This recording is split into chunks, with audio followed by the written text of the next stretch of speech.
হরে কৃষ্ণ হরে রাম। আমার শতকোটি প্রণাম। আমি তোমার ভক্তদেরও আমার শতকোটি প্রণাম। আমি আজকে একটা গল্প বলবো, স্বর্গ আর নরক।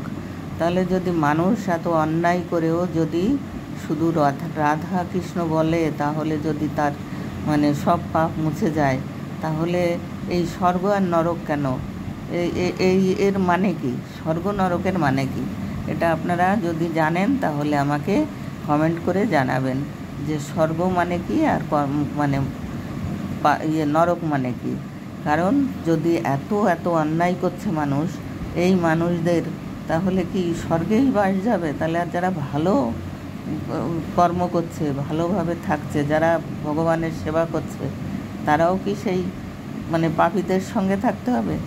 তাহলে তাদের রাধা নাম মুখ দিয়ে রাধা নাম বলা আর ওই পাপীদের নাম মুখ দিয়ে রাধা নাম বলা কি এক হলো?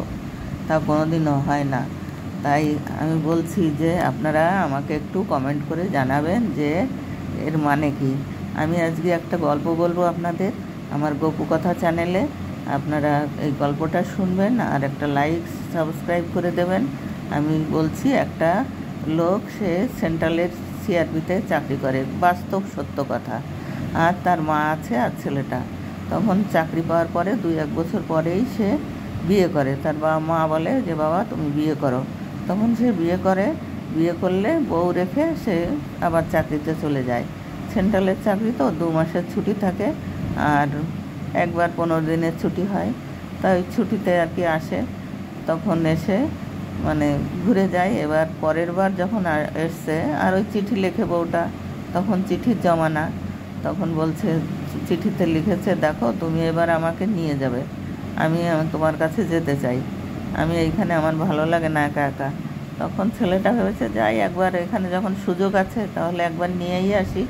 তখন মাকে এসে বলছে, মা আমি ওকে একটু নিয়ে যেতে চাই, নিয়ে যাই। তো বলছে যে ঠিক আছে যাও। তো মনের খুশিতে বলেনি, বলছে, ভেবেছে যে বউ আমার কাছে থাকবে, তবু আমি একটু শান্তি পাবো, আর এখন আমার বয়স হয়েছে, আমি একা একা থাকি। তাও ছেলেটা যা হোক নিয়ে গেছে বউকে। নিয়ে গেলে বউটা কমাস থেকে আবার বাড়ি রেখে গেছে। বলছে মা একা আছে, চলো মা তোমাকে রেখে আসি। তখন রেখে গেছে। রেখে গেলে তখন থেকে ওই শাশুড়িটা আর বউকে বেশি ভালোবাসে না।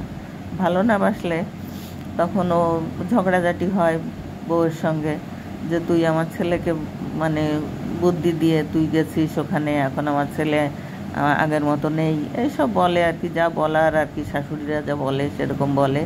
তখন ওই অনেক বললে তখন এবার ও যখন গেছিলো তখন ওর বাচ্চা পেটে আসে। তখন বাচ্চা পেটে আসলে তখন ওর বাচ্চা হয়, তখন একটা ছেলে বাচ্চা হয়। তখন ছেলে বাচ্চাটা যা হোক একটু বড় হয়েছে, 1.5-2 বছর হয়েছে। তখন ও শাশুড়ির সঙ্গে অনেক অশান্তি হয়। অশান্তি হলে তখন ওর স্বামীর কাছে কিছু বলেও নি, চিঠিও লেখেনি, কিছু না। ও দিল্লিতে রওনা হয় ছেলেকে নিয়ে। রওনা হলে ও দিল্লি স্টেশনেতে পৌঁছেছে। স্টেশনে পৌঁছে এখন সেখানে যাবে কি করে, তখন একটা অটো রিক্সা রিজার্ভ করেছে। বলছে আমি অমুক জায়গায় সিআরপি ক্যাম্প আছে, সেখানে যাব। তখন সে ওই অটো রিক্সায় ওঠে, কিন্তু ওই বউটাকে দেখতে সুন্দর আছে। তা ওই অটোওয়ালা দেখে ও বদমাইশ আর কি, দেখে ওর লোভ হয়েছে যে আমি একে বিক্রি করলে অনেক পয়সা পাবো। তখন ও দালালদের কাছে নিয়ে গেছে, হয়তো ওর পরিচয় ছিল দালালদের সঙ্গে, তাই আর কি দালালদের কাছে নিয়ে গেছে। সেখানে নিয়ে ওকে যা ভালো টাকায় বিক্রি করেছে। বিক্রি করে ও তো পালিয়েছে অটোওয়ালা। এবার ওরা দালালরা ওর কাছ থেকে ছেলেটা কেড়ে নিয়েছে। বলছে ছেলেটাকে দাও, আমরা তোমার এখানে রাখা যাবে না, ছেলেটাকে আমরা মানুষ করব। তখনও বলছে না, আমার ছেলে আমার কাছে দাও, আমার ছোটো ছেলে, তোমরা কী করে, ও আমাকে ছাড়া থাকতে পারবে না। অনেক কান্নাকাটি করেছে, ও শোনেনি। ওরা কি আর ওই কান্নাকাটিতে ভোলে? ওরা শোনে না, ওরা ব্যবসা করে, ওদের ব্যবসা চললে সেইটাই ওরা আনন্দ। তখন ছেলেটাকে নিয়ে আবার কারোর কাছে হয়তো বিক্রি করেছে, আর ওকে ওইখানে আটকে রেখে ওকে দিয়ে ব্যবসা করাচ্ছে। এখন ও অনেক কান্নাকাটি করে, কিন্তু করলেও কি ছাড়বে না ওরা তো ছাড়বে না। ওখানে একবার ঢুকলে আর কেউ বেরোতে পারে না। তারপরে বেশ অনেক দিন হয়ে গেছে। হয়ে যাওয়ার পরে একদিন ও দরজার কাছে, ঘরের দরজার কাছে বসে আছে, আর মুখ মুখ কালো করে বসে আছে, চোখ দিয়ে জল পড়ছে। তখন ওই ছেলে, মানে যখন ও দিল্লিতে গেছিল তখন ওই ছেলেটার একটা বন্ধু, সে ওই বউটাকে দেখেছে, হয়তো কোনো সময় ঘরে গেছিল ঘুরতে, তখন দেখে আসছে ওর সঙ্গে। এবার ও যাচ্ছে, তখন দেখে যে ওই বউটা বসে আছে। তা বলছে, বৌদি তুমি এখানে? তখন বলছে যে, আর বলো না ভাই, এই এই পরিস্থিতি। সমস্ত গল্প শোনালো।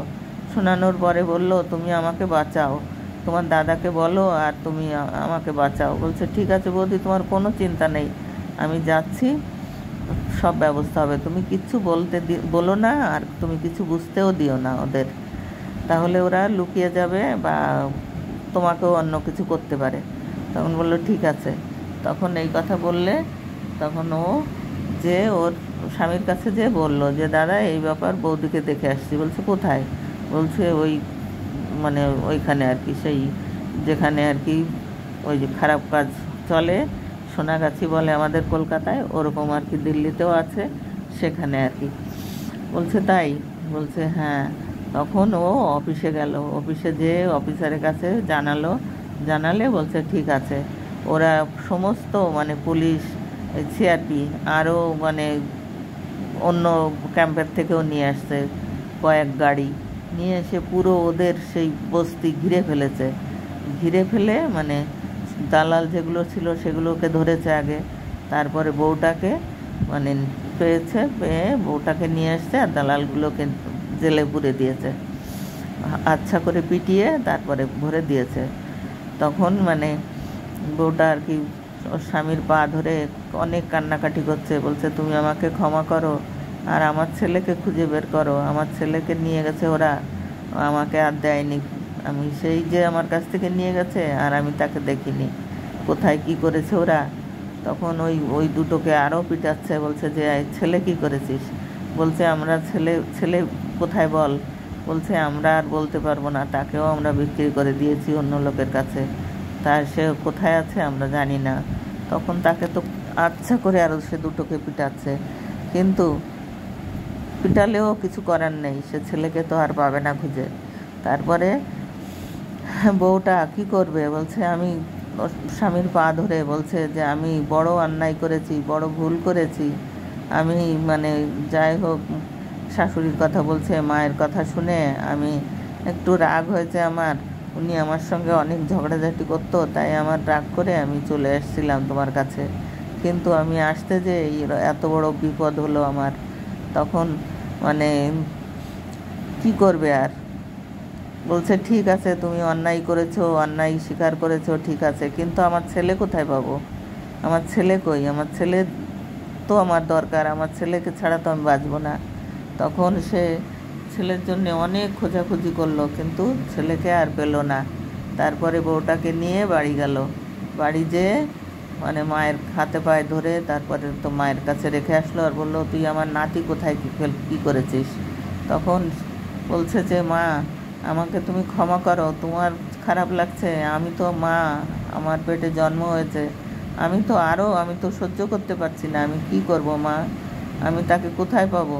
তোমরা আমাকে মেরে ফেলো। তাহলে এই যে বউটা কি দোষী, না ওই যে দুটো লোক আর সেই অটোওয়ালা, এরা দোষী? কে দোষী বলেন? বউটা তো মানে দোষ করেছে এইটুকু যে, তুমি না চিনে মেয়ে মানুষ কেন বাড়ির বাইরে বেরোলে? তুমি বাপের বাড়ি ছিল, সেখানে যেতে পারতে। আর ওই যে অটোওয়ালা, সে অসহায় মেয়েটাকে তুই এরকম কেন করলি? সেও তো এক পাপী, আর ওরাও এক পাপী। তাহলে এরাও কিন্তু পুজো করে, সে রাধা পুজো করুক, শিব পুজো করুক, নারায়ণ করুক, যা করে তো, তাহলে এদের কি ক্ষমা আছে? এদের ডাকলেই কি ভগবান ক্ষমা করে দেবে? এই যে তার বাচ্চাটাকে কি করলো, বউটাকে কি করলো, তাহলে এদের যদি ক্ষমা হয়, তাহলে আর স্বর্গ নরকের মানে থাকলো কি? কোথায় স্বর্গ, কোথায় নরক? এটা মানে তাহলে যদি সেই ভালো যে সেও যদি স্বর্গে যায় আর ও যদি স্বর্গে যায়, তাহলে তো সেই সবাই এক হয়ে গেল, তাহলে আর বিচারের কিছু থাকলো না।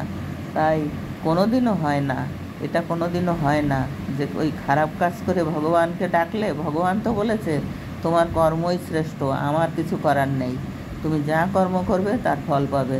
তাই কোনোদিনও সেই যে পাপ করে রাধা নাম ডাকুক আর কৃষ্ণ ডাকুক কিছুই হয় না, ভগবান তো